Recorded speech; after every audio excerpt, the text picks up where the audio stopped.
Okay, class, you should have now finished the short little video break, more than a gut feeling on structured interviews. Now let's start talking about the best practice in interviews. Now, when we say best practice, we're referring to how you conduct the interviews, the process, and we're referring to what you're asking in the interviews, which is the content. Now, for the process, first you want to know, or rather, you want to lay out what it is you want to learn from the interviews. Yeah? What are the knowledge, skills, abilities, and other characteristics that you want to suss out in the interview process? Yeah, the things you want to measure. You also want to work out roughly how structured you want the interview to be. Yeah, referring back to our coverage of the levels of structure and the components of the interview that can be structured. And of course, you want to work out who will conduct the interviews. Yeah, HR staff, line managers, etc. Yeah, multiple people. Is it a panel? Is it going to be just one-on-one?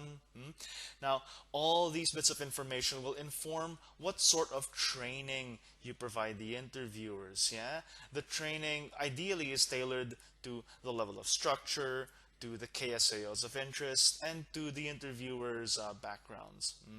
Then impose the structure as needed. Yeah, develop the interview structure. What are the topics? Narrow down the questions and so on. And then proceed from there. Now, for the questions you will ask, things to consider are the framing of the question. Yeah, whether it's open or closed. Whether you'll include probing questions. And then there are questions that are more tailored to the KSAOs themselves. Now, first, open and closed questions. This is fairly straightforward stuff, class. A closed question is a question where there are a clear possible choices, usually yes or no. Yeah. So, do you have a Cert 3 in events management? Yes or no. Yeah. These tend to be fairly straightforward. These are verifying bits of the job background, which we'll get to as well in a bit. More open-ended questions, class, are meant to elicit a more lengthy, detailed, nuanced response, yeah, on a certain topic. Like, can you tell me about a time when you've encountered an angry customer? Class, when you use open or closed questions, ultimately it comes down to how varied you think these things will be in the applicant pool. Yeah, so people's ability to handle angry and difficult customers can vary a lot, and you want to capture that variability by asking an open-ended question that allows for varied responses. Yeah, if it's something that isn't likely to vary very much, like having a Cert 3 or not, yeah, or having a Cert 4 or not, then just ask a closed-ended question. Yeah, no need to make it overly complex if you don't expect it to vary along a continuum, class. It's just yes or no, just a couple of options. Now we have probing questions. Class, I don't expect you to memorize all these kinds of probes. Don't fuss about it, yeah? The key thing is that probing questions, which are follow-up questions. Yeah, so you've asked your interview question, you've gotten a response, and then you ask some sort of follow-up, whether it's elaboration, yeah, tell me more, clarifying, asking for a further reflection, or rather pointing out something about the way in which the question was answered, yeah, or simply repeating, just as it's a normal interaction thing, or just simply being silent and waiting for the interviewee to say more on their own. Now, these probing mechanisms, class, bear in mind this is part of structure. Yeah, so if you remember the 4 levels of structure that we discussed in the previous part, level 3 has consistent sets of questions, but these questions allow for probing. Yeah, in level 4 there is very little room for probing, so you do want to work out how much probing are you comfortable with, bearing in mind, class, that while probes generally do happen in most interviews that are not very strictly structured, probing questions can also generate bias, yeah, because end up giving some candidates an opportunity to explain in more depth and gain more information that's, typically makes the candidate look good. Yeah, so probing questions can create some bias, yeah, but generally they're fine, and that will be clear when we talk about the validity of structured interviews. We'll get to that later. Now, class, types of questions. Let's go first to background questions. This is fairly simple. So background questions are primarily meant to verify bits of work experience that are relevant to the job. Yeah, so again, this is ideally not meant to be tailored to the job candidate. Rather, it's tailored to the job. So if certain types of experience are desirable for the job, yeah, then ask about that. Yeah, these are background questions. Now, background questions are meant not to solicit opinions or beliefs, but facts. Yeah, what are the facts about what the candidate's experience has been? Now we get to behavioral and situational interviews. Yeah, this is the main focus of the tutorial activity for this week on interviews. Yeah, and most interview questions that are of deep interest that will really inform selection decisions will come from, or rather will be of this type, behavioral or situational questions. So a behavioral question in a nutshell is asking what a job candidate has done in the past. Yeah, so tell me about a time when dot dot dot, can you so there are examples that we'll get to in a bit. Yeah, situational interviews don't ask about things you did, rather situational interviews ask what would you do if. Yeah, so here are some examples for behavioral questions. Can you describe a time when you had to manage a heavy workload or a number of conflicting priorities? Yeah, with the KSAOs of interest being working under pressure and ability to prioritize. So here you are asking for an experience that the job candidate has had in the past. Yeah. Now, for situational questions class, we have something like this. You're given basically a prompt. Like a work colleague told you in confidence that she suspects another colleague of stealing. What would your actions be? So this is meant to probe what you would do if the situation were to occur. Yeah, it's not asking what you did in the past. Although if as a job candidate you have had experience handling this before, you would want to say that. That's a good thing. But typically, situational questions are meant for situations that don't occur or rather that the candidate may not have had experience with before. And again, you want to tailor it to competencies that are of interest in the job. Yeah, the KSAOs that matter. Now, let's focus on situational interviews first. Where do you get the situations from, class? You get them from critical incidents. Yeah, remember your job analysis techniques? One of these techniques is the critical incident technique, which solicits these extreme events that are representative of the job. Yeah, so events that, things that happen on the job that are very representative of what is, or rather that are important for good performance or bad performance, and that are relatively distinct and salient. Yeah. Now you take these critical incidents class and you choose the ones that are most important, yeah, to the KSAOs. Then you have your subject matter experts convert that critical incident into a what would you do if question. Yeah, if you were in this situation, what would you do? And then ask the subject matter experts as well to help you figure out what the good answers are. Yeah, what is a poor response, an average response, or an excellent response? And this will help you come up with BARS class, the behaviorally anchored rating scales that are optimal for scoring situational interviews. Yeah, and these are the bars that you would have experienced developing in the tutorial for this week. So here's an example of the step-by-step process. So let's start with the critical incident. Yeah, this is a critical incident about managing multiple responsibilities. So some student nurses experience problems when they do not receive support from their families while they're in school. They have to carry a full course load and are still expected by their families to care for younger siblings, support the family, help with chores. So their family obligations may interfere with their ability to keep up with their studies. And when this occurs, their grades may suffer.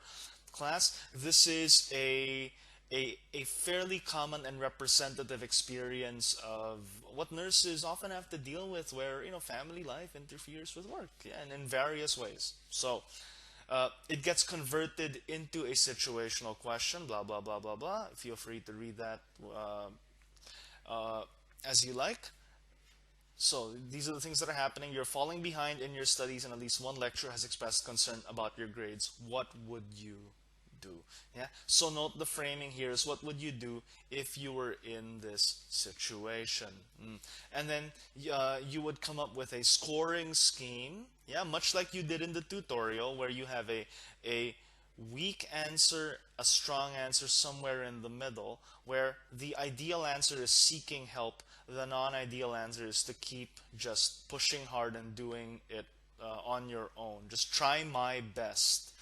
Which, having conducted my share of interviews, class, I can tell you that this is the go-to response for many candidates when asked these situational questions. Is, what would you do? I would try my best. They would not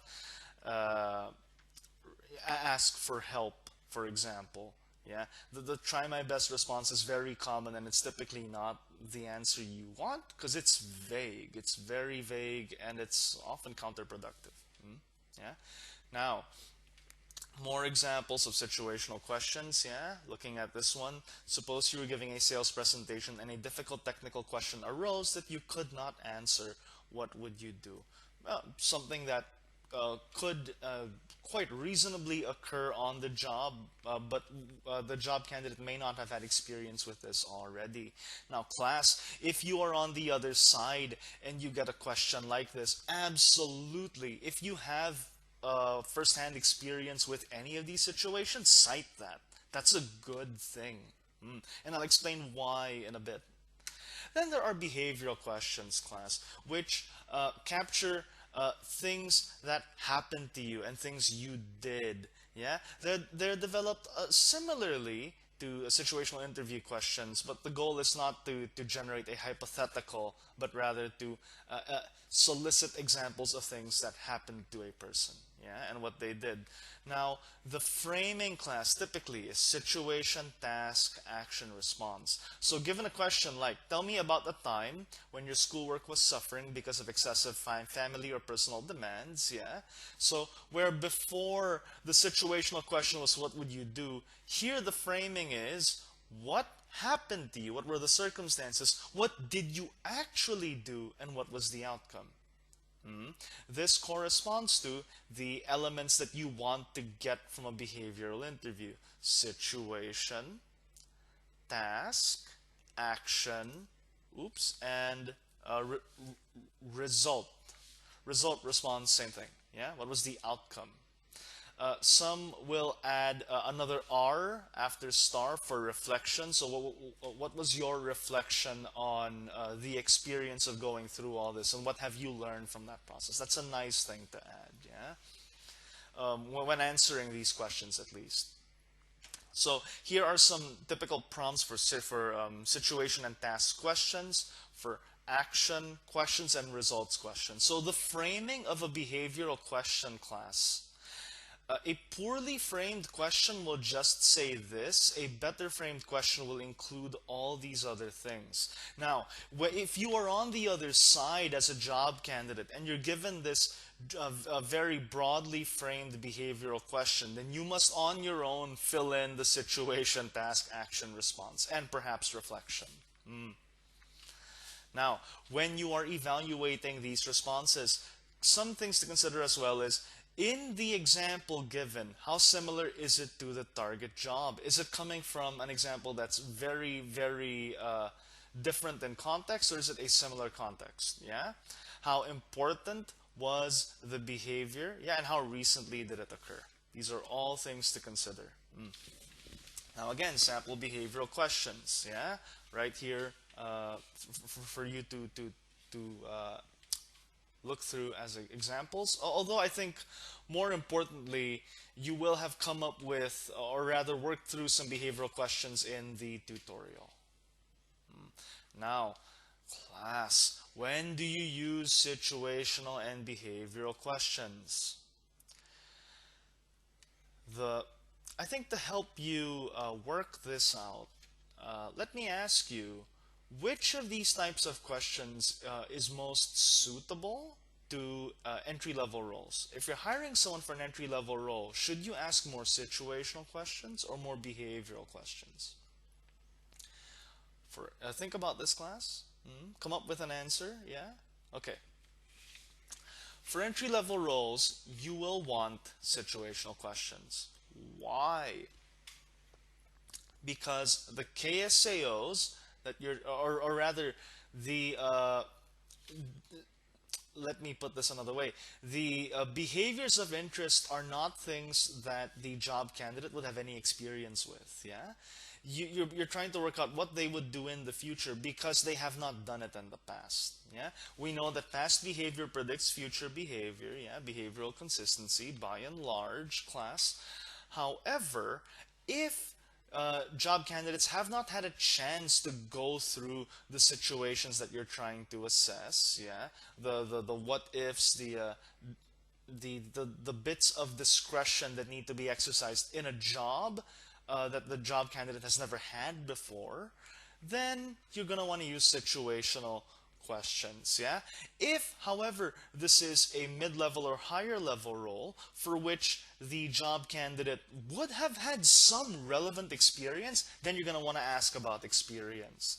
Now, class, because past experience predicts future behavior, behavioral questions are more valid than situational interview questions. They are much better at predicting the criteria that matter, class. Yeah, situational interview questions are, well, basically they are what you settle for when the behavior of interest is not something you can expect job candidates to have. Yeah.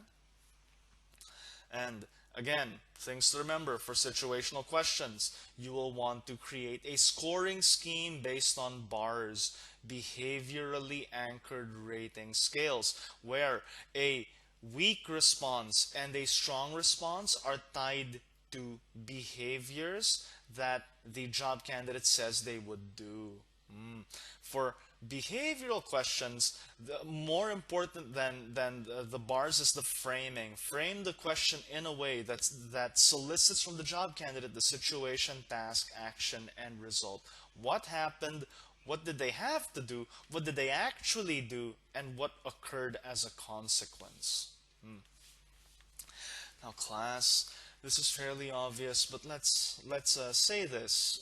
You don't want to be asking leading questions. A leading question is one in which you explicitly or implicitly reveal what answer you want. So, for example, it's important that people work collaboratively on projects. Are you a team player? The framing of this question makes it very clear what sort of answer you want. Yeah. And if you are very transparent about what you want, guess what? That's what you're going to get. Yeah, that's the answer you're going to get. And so you may not get much variation in responses. You may get more faking. Yeah, so keep leading questions out of your interviews. Now, interviews can also be used to assess job knowledge. Yeah, these tend to be industry specific. Yeah, so for example, what steps would you follow to conduct a brainstorming session? the answer you would be expecting would be consistent with the best practice for brainstorming. So things like asking people to come up with ideas on their own before coming together as a group. That's a well-established best practice for brainstorming. Yeah. So job knowledge questions tend to be more in the vein of there's a right answer and there's a wrong answer.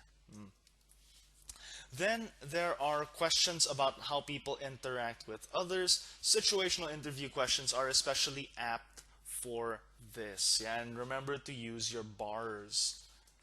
For organizational citizenship behaviors, which is going the extra mile, this is a bit tricky. The critical thing, class, is to ask a question about a situation that requires going the extra mile, not to ask, hey, do you go the extra mile with customers, for example? Yeah, or hey, do you go above and beyond to help out clients? These are things that you may want to select for. These are the framing of the question is way too transparent. It's almost a leading question.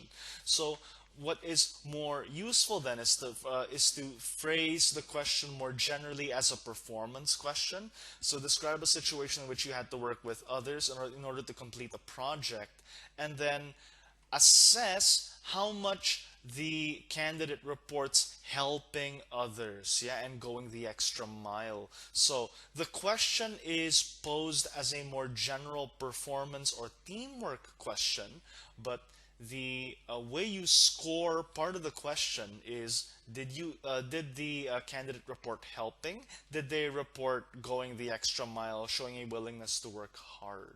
Yeah, this way you can assess citizenship behaviors as well, which is useful for jobs typically in service where really what matters most is going above and beyond for the client, the customer, the patient, etc., etc. Now, we know, class, that interviews are subject to all sorts of bias. Yeah, and we can minimize the bias by imposing structure, using star and bars. Yeah, aligning questions with the KSAOs. But nevertheless, there are bias is on some level inevitable, and all you can do is minimize it to the extent that you can. Now, interviewers, class, rarely agree on what questions should be asked, and without any training, will ask about different things. Yeah, and interviews, evaluations, because like we covered in the previous part, class, they tend to make snap judgments relatively quickly in the interview process. Yeah, make a no hire decision quickly. They often do so on the basis of, superficial characteristics, class, nonverbal cues, and a tendency to overly focus on negative information. So if the job candidate accidentally or perhaps intentionally, honestly, reveals something negative about themselves, this tends to be weighted twice as strongly as positive information in the evaluation process. So for every one bit of negative information, you're going to need 2 bits of positive information to cancel that out as a job candidate. Yeah, if there is not enough structure in the interview process. Because of this, class, bias tends to manifest even when interviewers are trained, and so really you just do the best you can when training interviewers. Try to make these things clear to them, help them become aware, but even then you can only do so much. Now, one thing that does mitigate bias is to have multiple panelists, class, to use a panel interview. Panel interviews, class, let's be real, the panel interviews are costly. Yeah, they're also logistically complicated because you need to work out the availability of multiple different people, often in different parts of the organization, and so their schedules may not overlap as readily as you'd like as the HR officer, for example. But the advantage of a panel interview is, starting first with point C, It minimizes bias because ideally the bias gets canceled out across the different interviewers. Yeah, where everyone's got their own sort of systematic bias, it sort of gets canceled out to some extent. Yeah.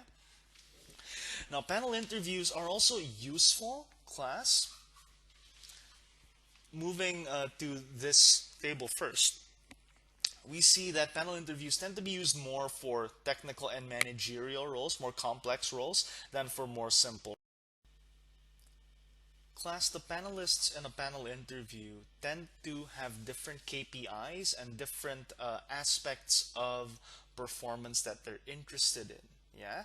So, for example, in my experience, panel interviews are very commonly used in academic settings where there are multiple panelists. There's, for example, the associate dean of education who asks teaching related questions. Yeah, there's someone who is research intensive who asks research related questions, and then there's someone who's involved in service who asks service related questions. So the various aspects of the job or the various duties which may be managed by different people um, will then be represented by different panelists with different viewpoints. Yeah, so this is where panel interviews really come in handy, is you have multiple people with different vested interests, different viewpoints, and you're trying to weigh all of these things as equally as possible. Yeah, or rather as proportional to the job itself.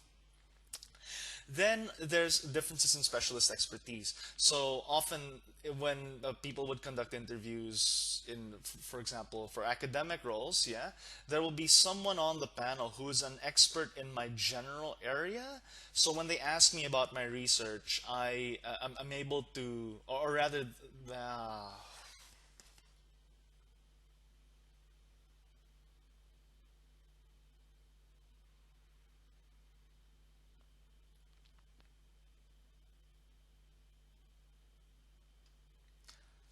the different panelists class typically represent different aspects of the job and different duties that are all relevant to the organization.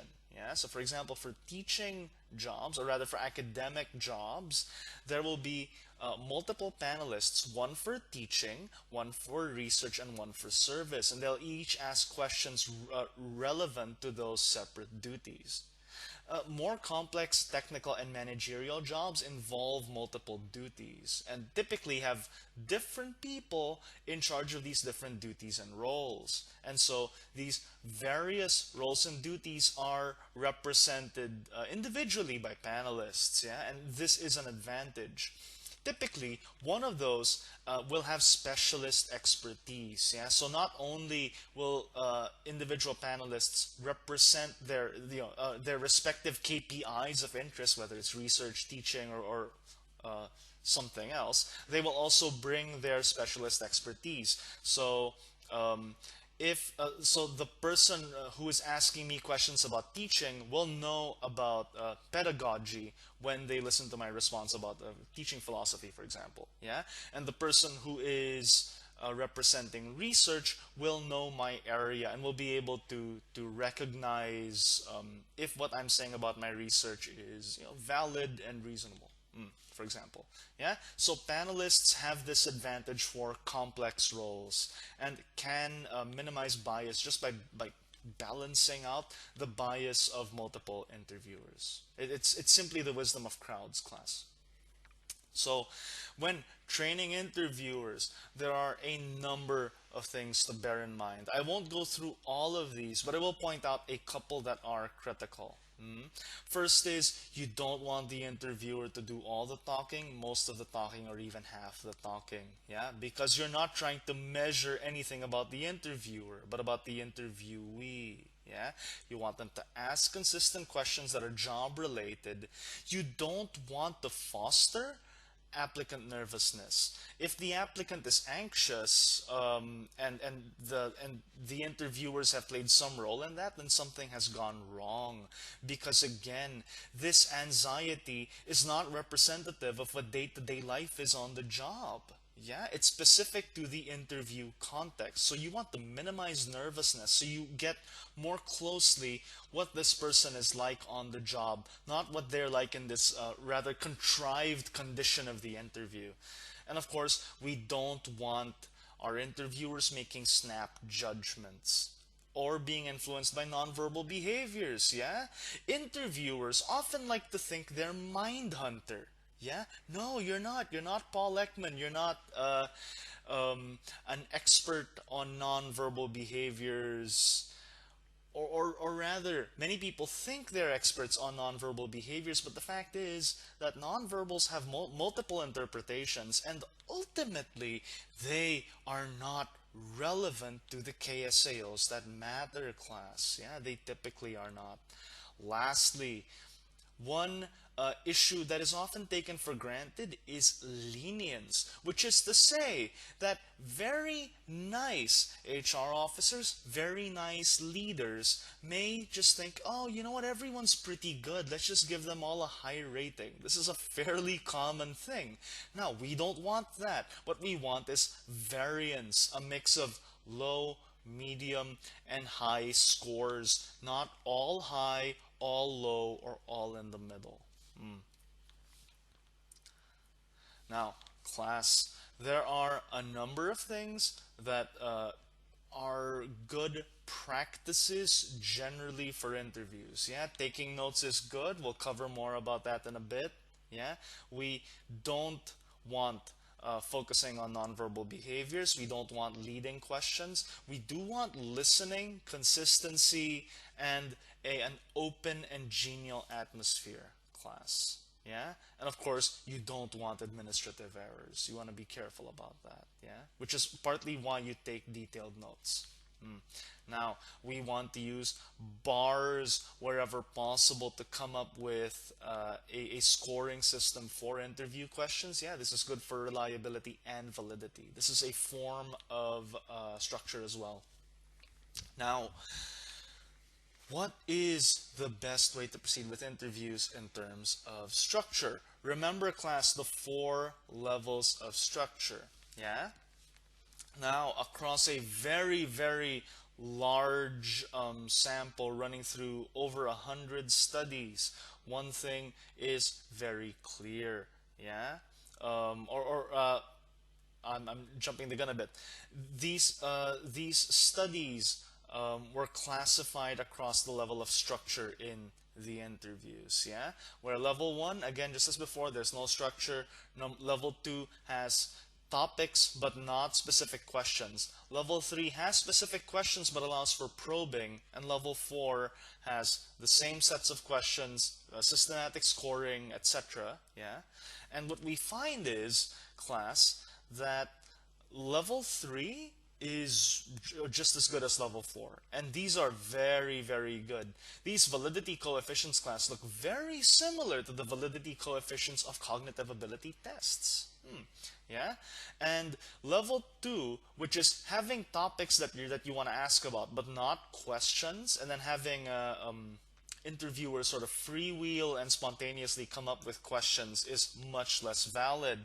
Now, class, remember that when you square the validity coefficient, you work out how much of the between person variation in the criterion is explained by the predictor. So, person A, person B, they vary in their teamwork, yeah, and you're using interview to measure teamwork skills. Now, level 2, if you keep the interview at level 2, which is to say you know your topics but you haven't imposed any structure on the questions that are asked, then what you get is 0.35 squared, which is 0.12 or 12%.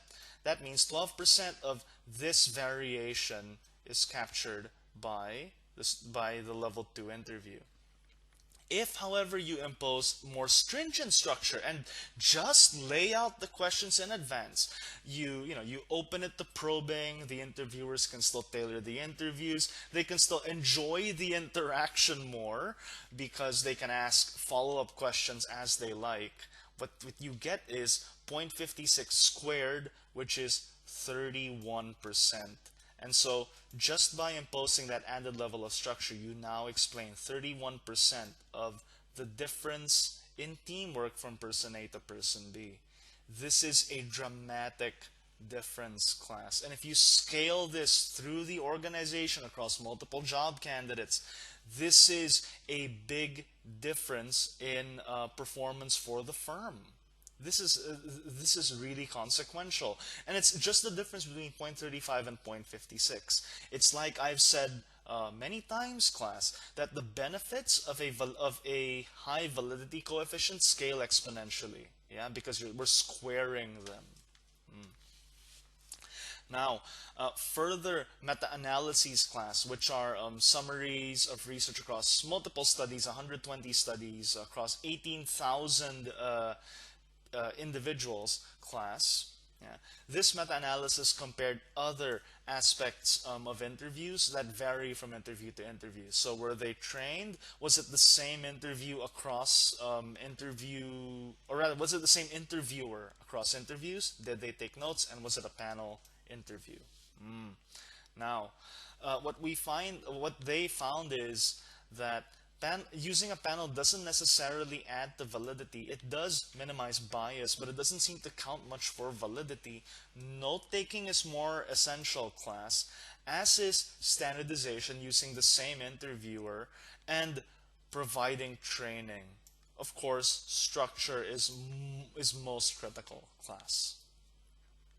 Now, are interviewers reliable? Yeah, reliable, class, is reliability is the relative absence of noise. So a reliable interview is one where the answer captures as much as possible the presence of the KSAO and not other nuisance noise. Yeah, other stuff that's not relevant to the job, that's not relevant to the KSAO.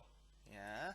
Now, much of the focus of research is on inter-rater reliability, which is to say, if you have three panelists, yeah, rating the interviewer on a question, do they provide the same rating to the interviewee? And generally, what we find is that comprehensive structured interviews especially create more alignment among panelists, among raters.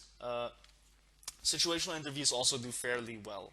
Now, another form of reliability, class, is whether candidates perform consistently over time. And what we find is not very much, yeah? So, if we have raters rating candidates in one interview, they tend to agree more. If we have these panelists rating the same candidate in different interviews, they tend to agree less. So, consistency over time is another issue, and you can foster more consistency over time by simply imposing more structure on the interview.